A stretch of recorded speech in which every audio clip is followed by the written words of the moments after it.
आज हम आपके लिए लेके आए हैं बहुत ही टेस्टी भुनी चना दाल और तिल के लड्डू, जो बहुत ही टेस्टी और खाने में एकदम हेल्दी लड्डू है। चलिए बनाते हैं ये लड्डू। हमने यहाँ पे ले लिए हैं 1 कप सफ़ेद तिल और वजन में ये तिल 150 ग्राम है। और मीडियम आंच में इन तिल को हम भून लेते हैं। लगातार चलाते हुए तिल को हम भून लेते हैं। बहुत ज़्यादा तिल को यहाँ पर हम नहीं भूनेंगे, बस हल्का हल्का सा ही तिल को भूनेंगे। तिल भी यहाँ पर भून गए हैं, बस ऐसे हल्के से ही तिल को हम भूनेंगे।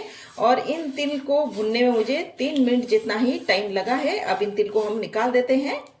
अब इन तिल को हम ठंडा होने देते हैं। अब इसमें हम डालेंगे भुनी हुई चना दाल। या मैंने 1.5 कप जितनी ही भुनी हुई चना दाल ले ली है।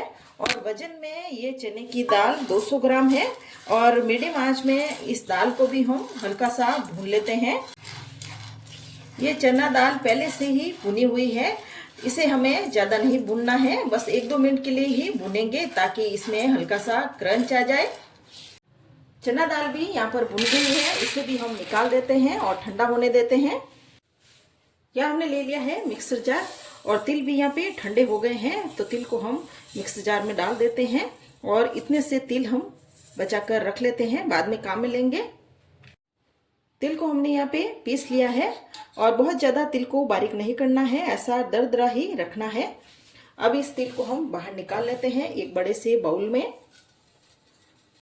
अब इसी मिक्सर जार में हम डाल देंगे चना दाल। और चना दाल भी यहाँ पर ठंडी हो गई है।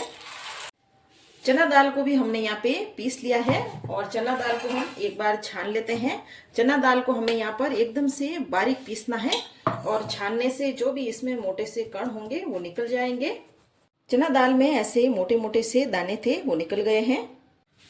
यहाँ हमने ले ली है कढ़ाई। या हमने एक बड़ी सी ही कढ़ाई ली है ताकि सभी सामान हम आराम से हिला सके। यहाँ मैं डाल रही हूँ 3 चम्मच भरकर ही देसी घी। ऐसे वजन में हम देखेंगे तो ये घी 100 ग्राम जितना है। घी यहाँ पे मेल्ट हो गया है। अब इसमें मैं डाल रही हूँ आधा कप जितना ही नारियल का बुरादा। अब इस नारियल के बुरादे को हम हिला लेते हैं। बहुत ज़्यादा इस नारियल को बुरादे को हमें यहाँ पे नहीं पकाना है, बस हल्का सा ही इसमें घी में इसको भुनना है। नारियल यहाँ पर भुन गया है। अब इसमें हम डालेंगे भुने चने की दाल का पाउडर। गैस को हम यहाँ पर एकदम लो आंच में कर लेंगे और इस भुने चने दाल के पाउडर को भी अच्छे से इसमें मिक्स कर लेते हैं ताकि पूरे मिक्सर में नारियल का बुरादा और घी अच्छे से मिक्स हो जाए। एकदम लो आंच में इस मिक्सर को हम 3 से 4 मिनट के लिए भून लेते हैं, जिससे कि इसमें अच्छी सी खुशबू आए और ये सारा मिक्सर अच्छा मिक्स हो जाए। ये भुना हुआ तो पहले से ही है दाल, फिर भी एक बार हम भून लेते हैं जिससे कि लड्डू में बहुत ही अच्छा टेस्ट आएगा। इस सारे मिक्सर को हमने यहाँ पे 5 मिनट के लिए अच्छे से भून लिया है लो फ्लेम में। और इस मिक्सर में से बहुत ही अच्छी खुशबू आ रही है। अब इस मिक्सर को हम बाहर निकाल देते हैं। अब इस कढ़ाई में हम डालेंगे आधा कप जितना ही पानी और इसके बाद हम डालेंगे गुड़। या मैं 2 कप भरकर गुड़ डाल रही हूँ और वजन में ये गुड़ 350 ग्राम है। अब इस गुड़ को हम हिला लेते हैं और गैस को हमने यहाँ पे मीडियम आंच पर कर लिया है और लगातार ऐसे ही गुड़ को चलाते हुए मेल्ट करेंगे। गुड़ यहाँ पे मेल्ट हो गया है और गुड़ में ऐसे झाग भी उठने लगे हैं और गुड़ को हम थोड़ा सा और पकाएंगे। बस एक गाढ़ी सी चाशनी यहाँ पर हम बनाएंगे। अब गुड़ पका है कि नहीं, गुड़ को हम एक बार चेक कर लेते हैं। या मैंने ले लिया है 1 कटोरी में पानी और गुड़ की कुछ बूंदे इस कटोरी में डाल देते हैं और इन बूंदों को ठंडा होने देते हैं। कटोरी में गुड़ ऐसे बनने लग गया है, बस ऐसा ही गुड़ हमें चाहिए। बहुत ज़्यादा कड़क चाशनी इसमें हमें नहीं चाहिए। तो ये गुड़ की चाशनी बन गई है, तो गैस को हम बंद कर देते हैं। अब इसमें हम डाल देंगे पिसे हुए तिल और जो तिल हमने बचा के रखे थे वो भी इसमें हम डाल देते हैं। इस मिक्सर में हम डालेंगे 3/4 जितनी ही इलायची का पाउडर और ये सारा मिक्सर हम एक बार मिक्स कर लेते हैं। मिक्स करने के बाद ही गुड़ को इसके अंदर हम डालेंगे।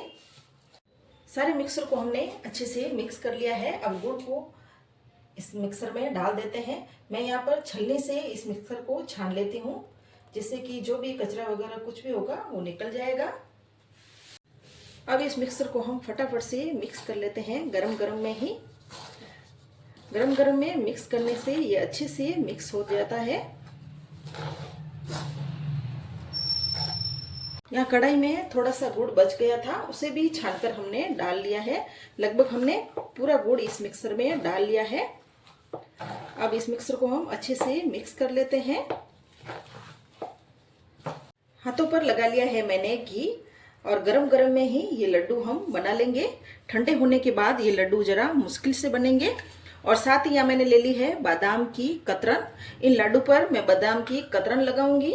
आप चाहे तो इसमें किशमिश, काजू कुछ भी इस लड्डुओं में डाल सकते हो। और एकदम से ये परफेक्ट यहाँ पर ये लड्डू बने हैं। चाशनी भी एकदम से इसमें बराबर हुई है, ना तो ज़्यादा कम है ना ही ज़्यादा है। और लड्डू भी बड़े आराम से ही बन रहे हैं। बस इसी तरह से ये सारे लड्डू बनाएंगे। आप भी ये लड्डू बनाकर जरूर से ट्राई करें। ये बहुत ही ज़्यादा टेस्टी लड्डू बने हैं। यहाँ हमने ये सारे लड्डू बना लिए हैं और ये बहुत ही ज़्यादा टेस्टी और हेल्दी लड्डू है। अगर ये रेसिपी आपको अच्छी लगे तो मेरे चैनल को सब्सक्राइब करें और शेयर करें अपने दोस्तों में।